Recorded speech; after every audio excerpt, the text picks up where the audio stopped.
ریاست ایک عجیب موڑ پر آ کھڑی ہوئی ہے۔ مثالی حل، حقائق اور خواہشات میں ہم آہنگی پیدا نہیں ہو رہی۔ کرداروں میں کوئی اس قدر کاٹھ کا دکھائی نہیں دیتا جو لمحہ موجود کو اپنی گرفت میں لے کر اس سے حسب خواہش فیصلہ لے سکے۔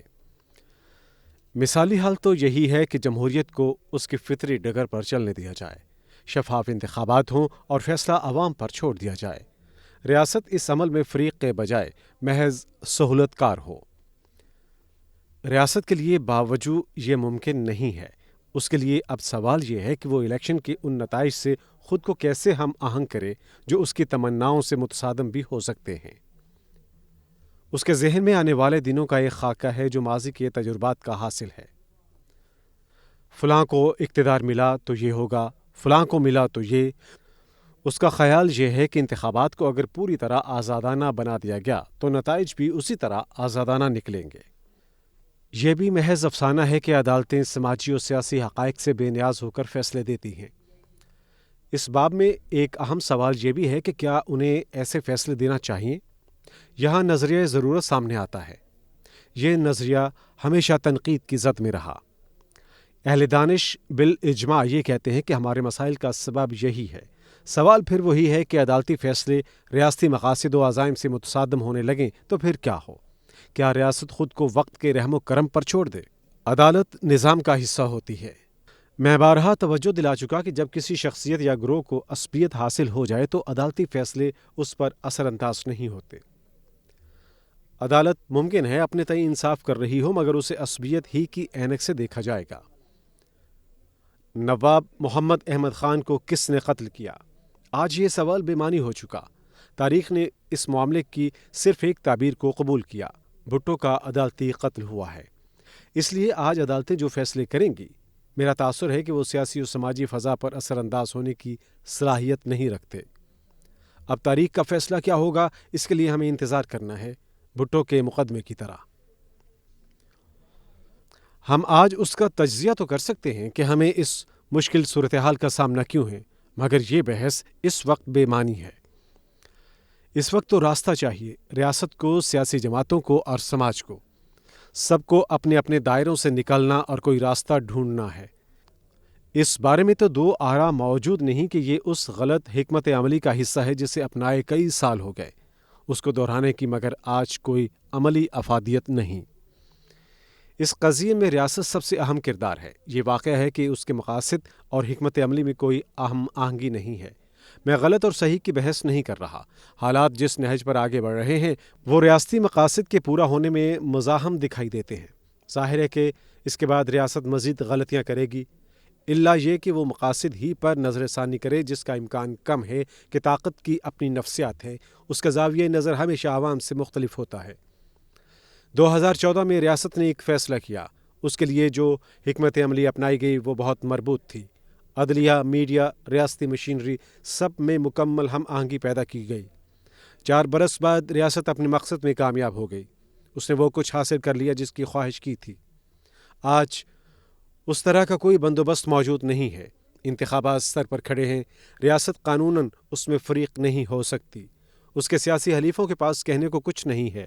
سیاست ایک بے لگام گھوڑا بن چکی ہے۔ ہماری تاریخ یہ ہے کہ سیاست جب شتر بے مہار بن جائے تو انتخابات اس کو لگام نہیں ڈال سکتے۔ اس سے صرف نئی غلطیوں کا امکان باقی رہتا ہے۔ کہنے کو تو کہا جا سکتا ہے کہ ریاست فریق بننے کے بجائے معاملات کو فطری ڈگر پر چلنے دے۔ یہ مگر مثالی حل ہوگا، اور میں یہ بتا چکا کہ اس وقت مثالی حل مراکز قوت کا انتخاب نہیں ہے۔ اس کی وجہ سادہ ہے، اقتدار کی کشمکش سے کوئی فریق رضاکارانہ طور پر الگ نہیں ہوتا، پھر اس کا انجام کیا ہوگا؟ مسلم تاریخ میں صرف ایک مثال ہے جب ایک جلیل القدر شخصیت نے خود کو اقتدار کی کشمکش سے الگ کیا۔ اس فیصلے نے مسلم تاریخ کا دھارا بدل دیا۔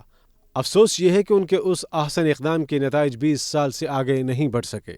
یہ سیدنا ابن علی رضی اللہ تعالی عنہ تھے۔ امام زین العابدین رضی اللہ تعالی عنہ ان کے فکری جانشین تھے، مگر اس دوران تاریخ کے گھوڑے نے ایک دوسری راہ کا انتخاب کر لیا تھا، وہ جس پر سر پٹ دوڑ رہا تھا۔ امام کی بصیرت اس کو لگام نہیں دے سکی۔ سیدنا حسن رضی اللہ تعالی عنہ ایک استثناء ہی رہے، اور تاریخ میں استثناء بہت کم ہوتا ہے۔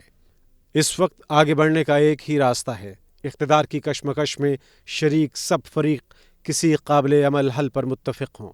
اس کے لیے سب کو اپنی جگہ سے ہٹنا ہوگا۔ جب ہم کسی اتفاق تک پہنچنا چاہتے ہیں تو لازم ہے کہ سب کے مفادات کو پیش نظر رکھیں۔